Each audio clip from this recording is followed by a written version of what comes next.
As your back pain starts to fade away more and more over time, you can start doing the things you love more and more. Whether that's playing a sport, playing with your kids or grandkids, traveling the world, becoming pain-free will free you from the bondage of back pain.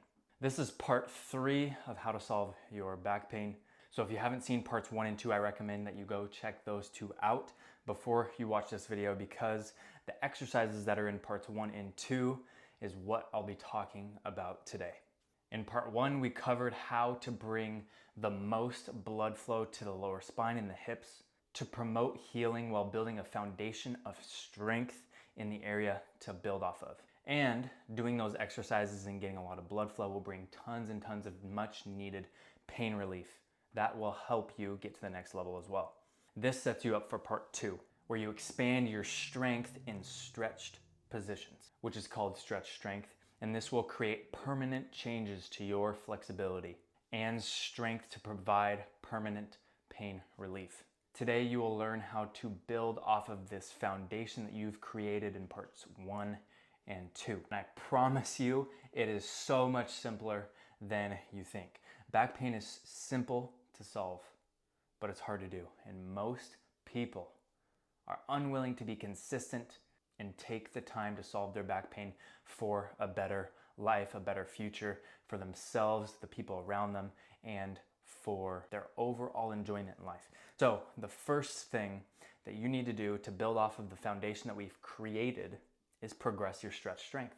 The stronger you get through your flexibility, the better your performance will be, the less pain that will be present, and the less susceptible you are to injury.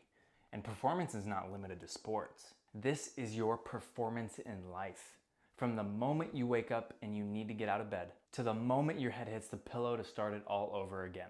Strength through your flexibility builds athleticism, resilience to injury, and provides a foundation to push your athleticism to higher levels. Now, at the end, I will go through all of the exercises in part 1 and 2, how to progress them really quickly. So stay tuned for that, okay?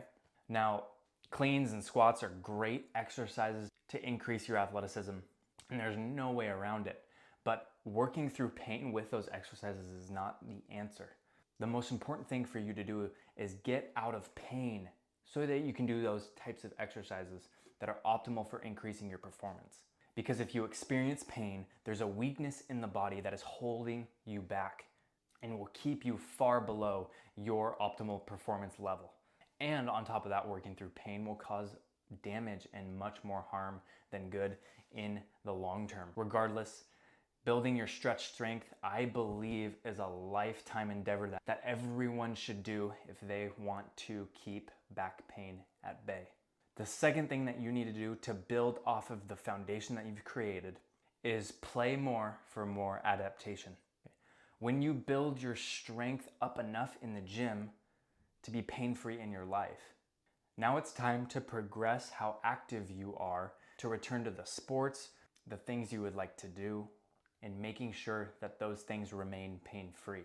Play actually makes you stronger rather than breaks you down if you do not work through pain. Now let me define what play is. Play is moving your body in a random way. Play is reacting with your body in a certain activity. For example, playing with your kids is you do random movements all the time. For example, playing basketball, soccer, tennis, baseball, badminton, whatever it is. Every single movement is different. So this play allows you to get stronger and integrate the strength, the flexibility that you built in the gym into your life, and this will help you adapt to life more. This will help you become stronger and more resilient. The third and final thing that you need to understand when building off of the foundation that you have created is to get as strong as you possibly can. Once you're out of pain, the main goal is to get as strong as you possibly can and keep everything pain-free. Ultimately, the gym is not for the gym. The gym is to allow you to play. So now we will go over the exercises that you need to do in the gym to increase your strength and your ability to be able to return to the field, to return to the playground with your kids, free of back pain. I'll go over each area that you need to train in and around your spine, starting with an exercise that promotes blood flow, followed by an exercise that builds stretch strength both in the same area. So we're gonna start with the front of the hip. The first exercise would be the hip flexor raise, making sure to get your knee above your hips, progressing to adding weight to the foot, and I like 20 reps for this exercise on both sides. The second exercise for the front of the hip is the ATG split squat, focusing on squeezing that back leg straight to really lengthen and strengthen that hip flexor. And just like the hip flexor raise, you can add weight to this exercise. You can also grow to flat ground, and you can also elevate the front foot and make sure that you have something close to use as assistance to make this exercise easier. And if you'd like, sprinkle in a little bit of couch stretch to get the best results. This is something that you can do on the edge of your couch. So I highly recommend, if you're watching TV, watching a movie, just sprinkle this in. Do a minute on each side, 3 times really quickly. It's gonna really help open up the front of the hips. The second area is the outer hips, starting with the outer hip burnout. Yeah, I've gone over this before, but you start lifting your back foot, hold here 30 seconds, then you go straight into lifting your knee and your foot off the ground, hold again for 30 seconds, and then straight into kicking that leg out down to your elbow on this side, driving your heel to the ceiling, another 30 seconds. To progress, add a small weight to your foot. It's better to strap it with some sort of floss band, but this is a way that you can increase the weight and build your strength of the outer hip. Then to build some stretch strength, use the piriformis push-up, lowering your chest to your knee, getting a stretch in the outer hip here, and then push the knee into the ground to lift your body back up. And you're gonna do this for 20 reps on each side, making sure to use the strength of those outer hip muscles to lift your body up. You can progress to one hand and make sure to build your strength and use as little assistance as you can. If this becomes easy, or you just simply like a better challenge, this is my favorite exercise, the bench pigeon. Start with an incline, your foot goes in the crease, knee on the bench, back leg back, and hold your body right here. You're gonna get a stretch in that outer hip, and you're gonna have to hold your body up, and that's going to strengthen that area through its stretched position. You can even push your knee into the bench and push your body up, squeeze the top, and then sink down in the stretch. Push up, sink, push up, sink. But this one is probably one of my favorites. Again, I like about 15 to 20 of those push-ups on each side. You can lower the elevation of the bench to get more of a stretch in that outer hip. Or if you need to, you can bring the bench up a little bit to decrease the stretch there. The third area is the inner thigh muscles and the inner groin, starting with the butterfly. First, getting used to this position, adding a little bit of resistance with your hands, and then lifting that resistance up. I like 20 reps. And then as you feel comfortable, add a little bit of weight to pull those knees further down and strengthen the groin area even more, okay? The second exercise for the inner thigh is the seated good morning, focusing on keeping the lower back completely flat, no rounding whatsoever. You're gonna drive the belly button to the bench as long as you can keep a flat back, and then lift up, starting with your body weight, just getting comfortable going forward into that position. Then you can add dumbbells.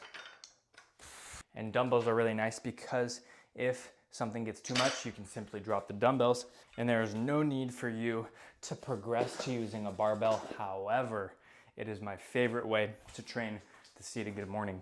Again, driving the belly button to the bench and then exploding back up. This is gonna build extreme strength in your lower spine as well to resist rounding. And this is gonna really bulletproof the lower back as well, okay? The fourth area is the back of the hip, which includes the lower spine. Starting with the back extension, first level of this progression is assistance and holding this top position, okay? The first goal is working to a 2-minute hold with 2 legs, no assistance. The second goal is working to 1-minute holds on each side with no assistance. Goal number 3 is being able to do a full rep 30 times. So 30 reps there. You can start assisted, just experimenting with what feels good and what's pain-free. Then the fourth and last level that I think is necessary is getting to 20 full reps on each leg. Now, I add weight to these exercises, but achieving the 30 reps with 2 legs and the 20 reps with each leg is going to be a great and solid foundation for most people. However, you can add weight by holding a dumbbell if you'd like.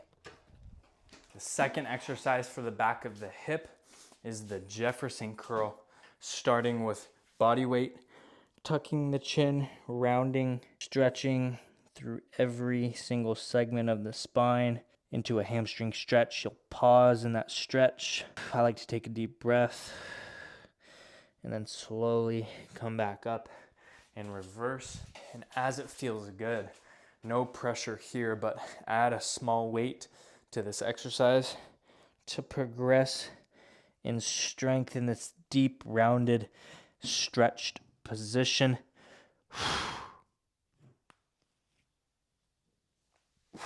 And that's gonna really open up the backside. You'll feel amazing after the Jefferson curl. You'll really feel amazing after all of these exercises, but specifically the Jefferson curl is one of my favorites. Now the fifth and final area is the upper spine, just above the lower back, okay? You'll start with the trap 3 raise to activate those muscles in the middle of your spine that bridge the gap between the upper spine and the lower spine. This is often very weak for most people, and it can be a little crampy. So start light, using the weight of your arms, and keep them straight, getting them as far up and back as you can, and then controlling on the way down. The most important part is squeezing at the top and then controlling on the way down. Then as you get stronger, you can add a little bit of weight in your hands and really focus on getting the arms back there, controlling on the way down, and you'll really feel it. And the last exercise that I have for you today is the pullover. The main goal is to get a full stretch in the upper back, lats, chest, all that good stuff, and build your strength from that position. Open up and strengthen. This is one of my favorite, especially to open up the upper back and improve posture. And this brings tons and tons of relief to your spine, especially if you sit for long periods of time. Okay, same thing with this one. You can regress to just the weight of your hands. Sometimes this position can be very sensitive. So just the weight of your hands, and then you can experiment, just get comfortable in that position. Then you can slowly add weight using a dumbbell. And if you need to, I know that the lower back can be very sensitive in that position. So it's quite common for people to need the support for a little while to start as they do the pullover. That does it for the exercises that you need to get strong with. Now, there are a few more that are very nuanced that I will cover in the future, specifically to do with the neck and the sides of the spine. But until then, these exercises cover 90 to 95% of your back pain and will get you to the point that you're pain-free. It's pretty simple. The only thing that I would add that I won't go over today is make sure that there is a big push and pull exercise for the upper body and the lower body. For example, my favorite lower body push exercise is the squat. My favorite lower body pull exercise is the RDL. And for the upper body, I keep it very simple and I do chin-ups and dips for my push and pull, and sometimes I incorporate some shoulder press and some rows of some sort. Exercise should be simple. There's no need to complicate anything, because the more complicated it becomes, the less likely you are to do it, and the more likely you are to do something wrong or forget something or whatever it may be. And the reality is solving your back pain is simple as well. But simple doesn't mean easy. It will take your discipline, intention, consistency to get out of back pain. And the beautiful thing is, if you put your head down and just get a little bit better every single week, you may get to that point where you are more athletic than you've ever been and you feel the best that you've ever felt in your entire life. Thanks for watching, and I hope you have a wonderful day, and I will see you in the next video.